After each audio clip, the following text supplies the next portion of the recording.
an gane abin da nake nufi liman na da tambaya da magana akan sama da ya ibn taymiya a ƙara gaba takobi ta kare a takarda a saiful masululu barkaci siyuful masululu an yi sai da Khalid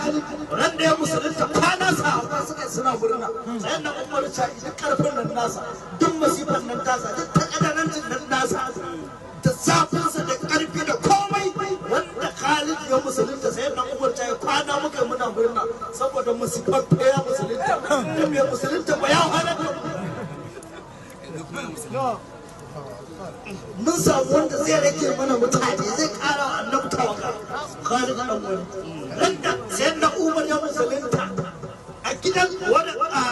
jarin alkam suna ciki sai aka ce Khalid Umar ya yi sallama sai na Hamza sai mutane suka tafi a guje sai annabi ya murmushi sai na Hamza ya ce wane ne Umar subhanallahi a ce da me yazo in annabi yazo muna maraba da shi idan kuma juyawa yazo zan daga shi saman nuna shi wallahi da baba ga annabi Muhammad ake magana sai na Hamza wanda nan da ya mutu annabi ya hawaye ba su ne jalan badar din ba sai na Hamza in doki ba zai tabbas aka shi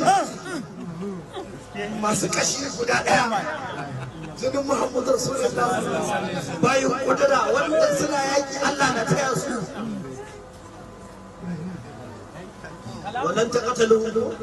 ولكن الله قتله سيدنا حمزة يجي أجي كاكا خالد